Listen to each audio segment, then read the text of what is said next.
Dikatakan pada baru-baru ini Indonesia akan memblok kapal selam nuklear AUKUS. Di mana AUKUS ni kalau kita tengok perjanjian di antara Amerika Syarikat, Perancis dan juga Australia. Dan juga Australia ini telah diberikan kapal selam yang mempunyai kuasa nuklear. Dan dikatakan Indonesia akan stop supaya Australia menggunakan kapal selam nuklear. Adakah ini benar, guys? Hello guys, bismillahirrahmanirrahim. Assalamualaikum warahmatullahi wabarakatuh. Allahumma salli ala sayyidina Muhammad wa ala ali sayyidina Muhammad. Guys, selamat datang ke Musa Channel. Ini adalah channel YouTube aku, Musa bin Muhammadirin Channel.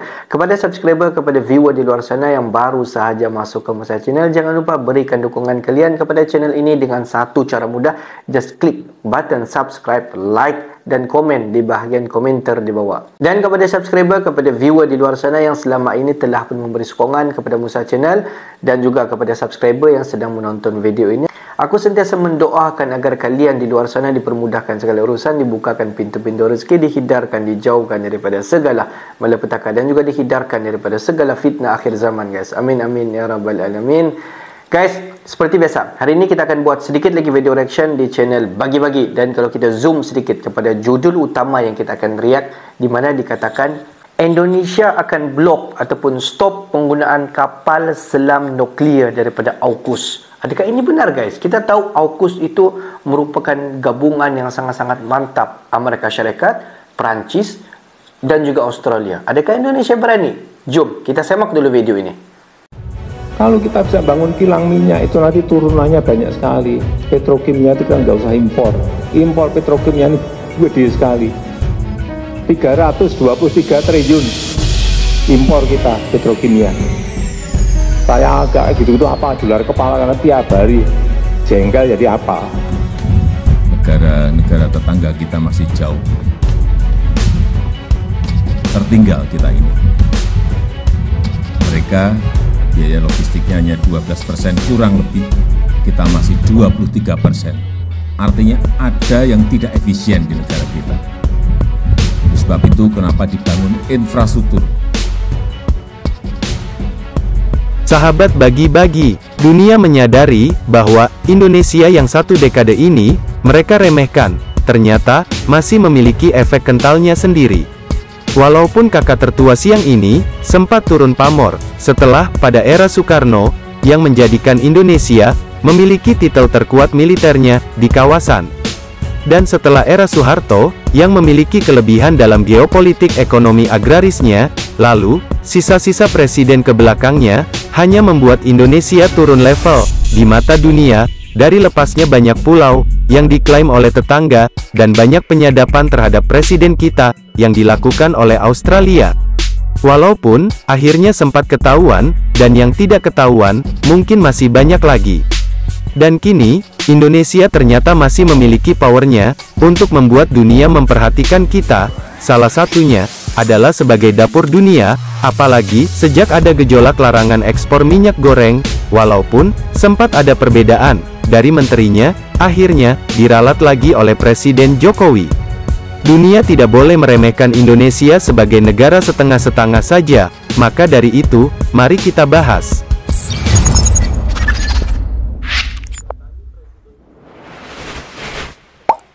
Sahabat Bagi-Bagi, Menteri Keuangan, Sri Mulyani Indrawati mengklaim, pengendalian inflasi di Indonesia bisa dibilang lebih baik dibandingkan pengendalian inflasi di Amerika Serikat.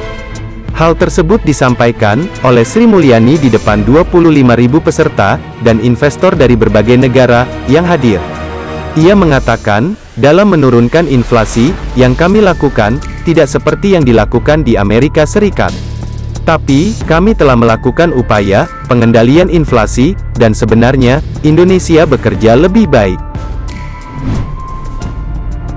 Sahabat Bagi-Bagi, keberhasilan pengendalian inflasi di Indonesia, kata Sri Mulyani, tak seperti yang dilakukan oleh pemerintahan Presiden AS, Joe Biden, yang menghabiskan anggaran sampai-sampai 3 triliun US dollar untuk memberikan bantalan kepada rakyatnya dalam mengendalikan inflasi. Sementara, pengendalian inflasi di Indonesia dilakukan secara sinergi antara pemerintah pusat dan daerah, bahkan lintas sektoral.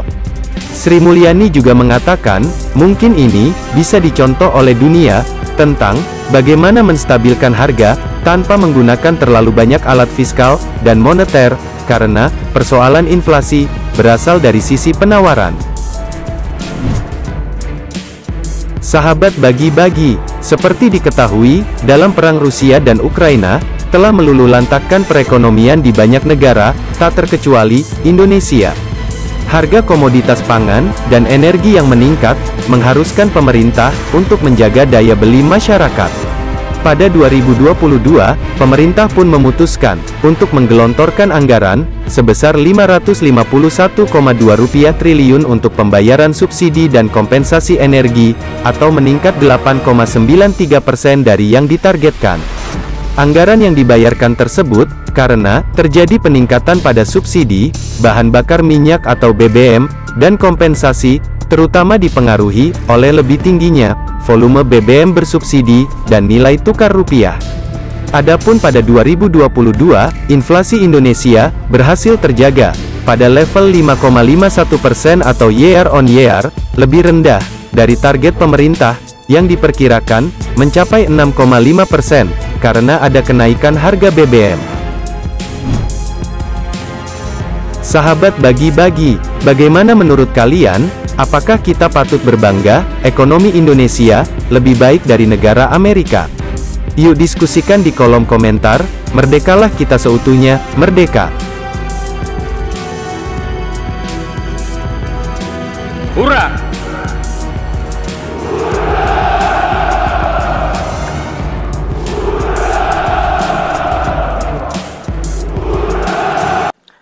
Kapal selam nuklear. Kalau kita tengok kapal selam nuklear ini sudah pun termeterai perjanjian. Kalau kita tengok di bawah AUKUS. AUKUS ni adalah negara daripada Australia, Amerika Syarikat dan juga Perancis. Di mana Amerika Syarikat dan juga Perancis bersetuju untuk memberi Australia kapal selam yang mempunyai kuasa nuklear. Dan selepas daripada itu, di mana Australia mendapat tentangan daripada negara-negara khususnya di ASEAN supaya tidak menggunakan kapal selam itu, sebab apabila Australia menggunakan kapal selam nuklear itu, tidak mustahil akan mengganggu stabilitas dengan apa yang berlaku ekosistem khususnya di lautan di ASEAN. Kalau kita tengok lebih-lebih lagi sekarang ni, di mana ketua ASEAN ini diketuai oleh Presiden Indonesia sendiri, Presiden Jokowi.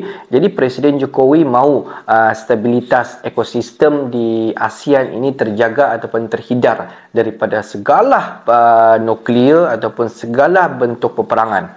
Jadi untuk mendapatkan hati ketua ASEAN khususnya Presiden Jokowi, di mana Presiden Australia ingin berbaik-baik dengan Indonesia, ingin mengambil hati Presiden Jokowi untuk membolehkan Australia menggunakan kapal selam yang menggunakan kuasa nuklear, di mana dimaklumkan bahawa walaupun kapal selam mempunyai kekuatan nuklear, tetapi Australia tidak sama sekali menggunakan senjata nuklear yang dimasukkan ke dalam kapal selam. Just kalau kita tengok kapal selam ini, walaupun mempunyai kekuatan nuklear, tetapi just hanyalah fungsi dia sebagai kapal selam dan tiada rudal yang mempunyai kuasa nuklear yang dimasukkan untuk mengganggu stabilitas ekosistem khususnya di ASEAN. Dan selepas daripada itu, di mana adalah negotiation di antara Australia bersama dengan pihak Indonesia, di mana pihak daripada Australia ingin membuat latihan bersama ataupun mahu Presiden Jokowi cek penggunaan kapal selam ini, di mana pihak Australia akan membawa kapal selam yang berkuasa nuklear ini ke Indonesia, ke lautan Indonesia, akan membuat latihan bersama dengan militer di Indonesia dalam masa terdekat, mungkin dalam tahun ini dan selewat-lewatnya pada tahun depan. Di mana kapal selam yang berkuasa nuklear ini akan dibawa ke Indonesia, mungkin akan dibuat demo cara penggunaan ataupun apa yang ada di kapal selam nuklear hasil daripada AUKUS. Okeylah guys, untuk hari ini sampai di sini saja sedikit information daripada Musa Channel, dan kepada subscriber, kepada viewer di luar sana yang belum lagi klik button subscribe, please guys to klik button subscribe, like dan komen di bahagian komentar di bawah. Akhir kata daripada Musa Channel, thanks for watching my video. Assalamualaikum warahmatullahi wabarakatuh guys. See you the next video guys.